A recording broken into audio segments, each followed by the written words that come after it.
Welcome to the Crystal Self-Healer Podcast. I'm Carissa Weaver. On this podcast, we blend the magic of crystals with the science of psychology to help you break free from chaos, ditch the overwhelm, and master your emotions so you can have more energy, get more done, and feel better every day. Get ready to unlock your intuition and restore your true power as we cover how you can transform your life using crystals and self-awareness.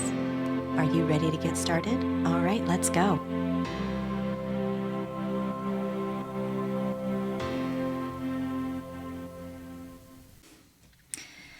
If you were to look at your bank account today, would you quantifiably say that you are in a place of abundance?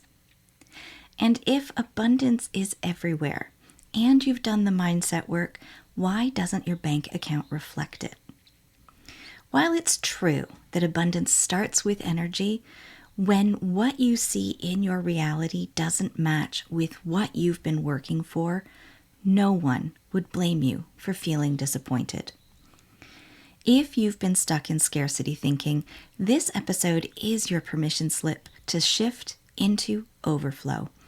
We're going to explore how you can close the gap between the physical and energetic reality of abundance. I'll also walk you through how to create a crystal grid designed to reprogram limiting beliefs and attract prosperity on every level.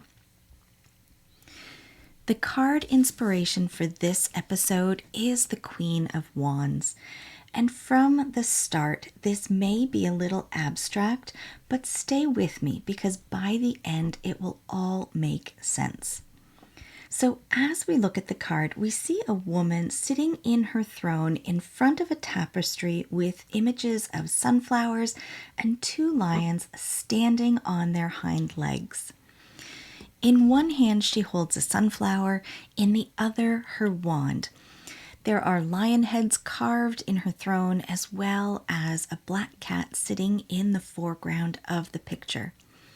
Generally, this card is seen to represent a creative woman, and the symbolism on this card suggests strength, courage, the nurturing qualities of the sun, with just a little mystery to indicate there are still some tricks up her sleeve.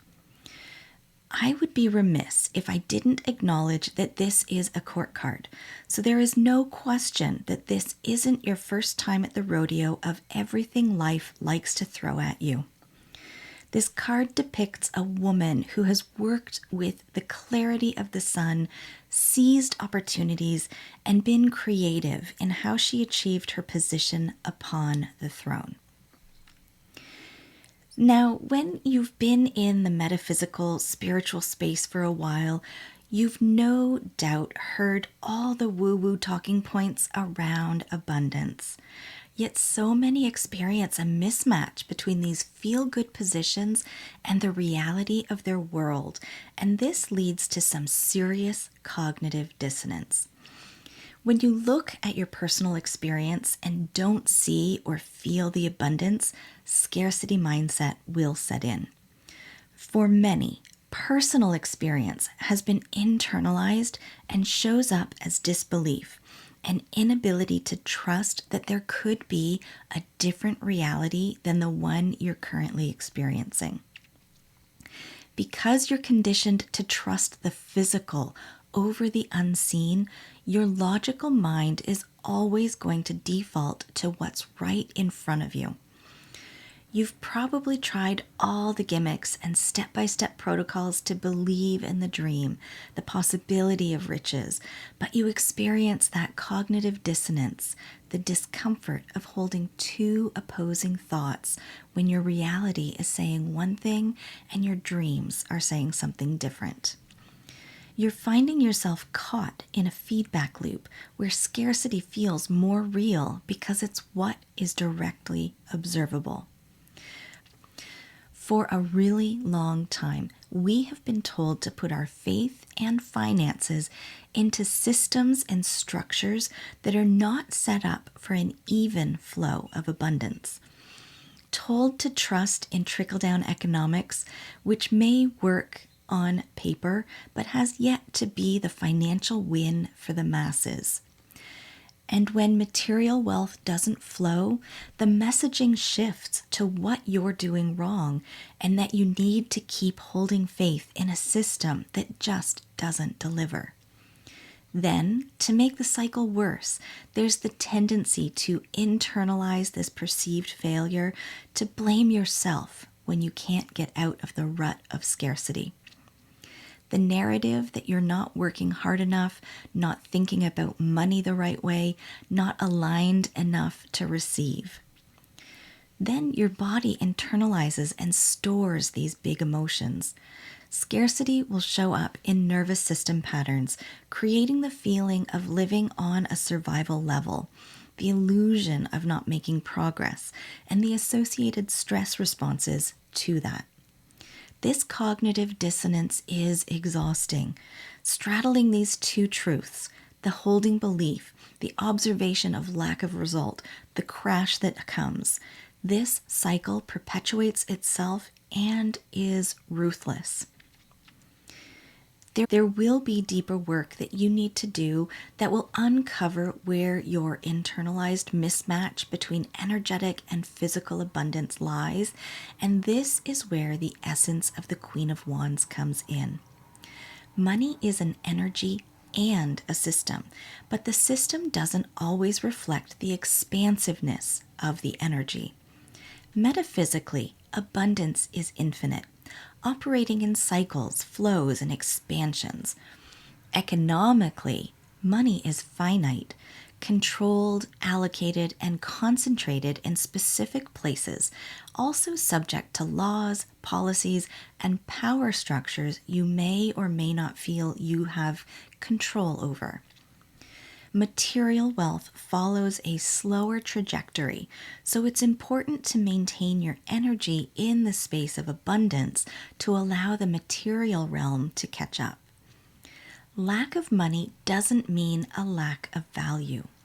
And I've watched so many of my clients define themselves and their abundance solely on how and where they are measuring their value and their worth.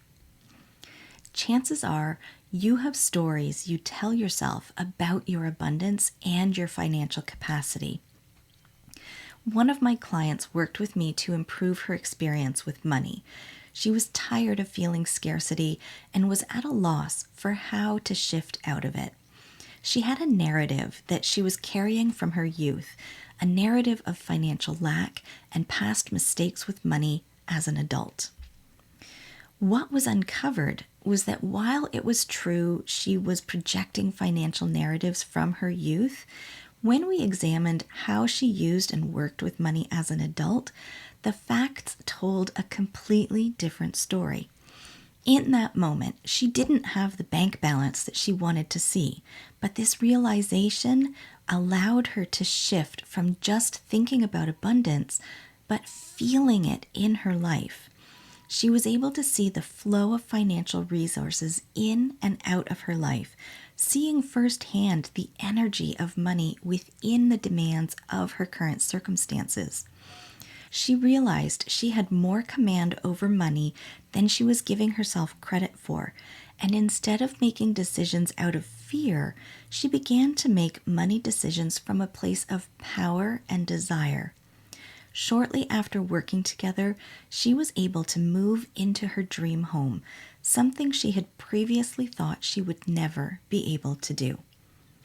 The Queen of Wands is unapologetic and resourceful when it comes to creating change in her reality. She's bold and doesn't hide from what may need attention. She allows Leo energy to shine light on what is in front of her, and she knows she has tricks up her sleeve that help her achieve her goals. A crystal you may find supportive here is Carnelian, and here's why. Carnelian's connection to the root and sacral chakra supports in stabilizing the emotional loop that scarcity thinking can create. By shifting the nervous system out of survival mode, it helps you see opportunities, take risks, and trust yourself with financial decisions. Scarcity mindset keeps you in a cycle of hesitation and second guessing, but Carnelian fuels self-trust, encouraging you to act on the belief that you are capable of financial growth. It helps you feel worthy of abundance, which makes you more likely to take aligned risks, advocate for your value, and engage in opportunities that support your prosperity. Many people, just like my client, focus only on past mistakes or perceived limitations when it comes to money. Carnelian clears away these distortions, helping you recognize where you have more power, skills, and access to resources than you may have realized before. Carnelian strengthens your ability to stay grounded in the perspectives that money is both energy and a structured system. Instead of getting lost in frustration when material wealth doesn't manifest instantly, it will help you trust the process while taking meaningful action. So, recognizing this shift is something that doesn't always happen overnight. A crystal grid is a great way to have your crystal work have more longevity by providing ongoing support. What you'll need is a flat-bottomed clear quartz point, a bunch of carnelian tumbles, some coins, and some additional clear quartz points. Start by settling into the moment, letting go of your running to-do list so you can be present in the moment and focus on the intention of shifting out of scarcity mindset. When you feel ready, start by placing the flat bottom clear quartz point in the center of where you will be keeping your crystal grid. Next, place a few of the coins around the base of the quartz crystal, and then surround the coins with a circle made from the carnelian tumbles. Finally, place the additional clear quartz points around the circle, alternating the points pointing inward and outward to represent the flow of money in and out. Feel free to embellish this grid with additional crystals that you feel complement the energy you're building. Once your grid feels complete, activate it through Reiki or with an additional clear quartz point to connect the crystals and imbue them with your intention. Let it sit undisturbed for a set period of time, whether that is a moon cycle or a calendar month or until you accomplish a specific goal. But I would recommend that that goal or intention be set before building the grid. As the days pass, use your grid as a physical reminder of your intention. You could spend time journaling near it or meditating with it as your focal point. Let this grid be a daily anchor, the physical representation of your goal to shift out of scarcity mindset, reminding you that abundance is already in motion. Today's pairing of the Queen of Wands with Carnelian is from a recent Crystal and Tarot forecast inside the Charmed community. I invite you to join me in this free space where I share these readings weekly to help you align your energy and focus your week. You'll also get the opportunity to connect with others who are exploring their growth and creating change in their lives just like you. Join us for free. The link is in the show notes. And if you're tired of being on an emotional roller coaster, constantly juggling everything in your life, and you want to be part of a space that holds you in your healing, a space where you can feel seen, supported, and connected, I'd love to have you join me inside the Crystal Self-Healer Members Portal. It's where we go beyond the weekly guidance and we apply it to your life, equipping you with tools, resources, and support to build your confidence in crystal healing and emotional self-care.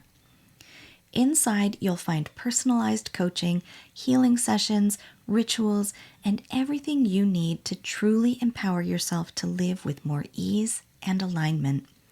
Visit my website at 3charmedgems.com or click the link in the show notes to learn more and join me. Today's episode has been brought to you by the Queen of Wands, Carnelian, and financial narratives. May we all replace fear-based money beliefs with stories of possibility and prosperity. Blessed be, my friends. All right, my friends, that wraps up this week's episode. Thank you for joining me here today on the Crystal Self Healer podcast. If you haven't already, hit subscribe, leave a review, and take the What Crystal is Best for You quiz linked in the show notes. Join me again next week as we continue to demystify crystals, how your brain works, and how you can use them so you can have more energy, get more done, and feel better every day.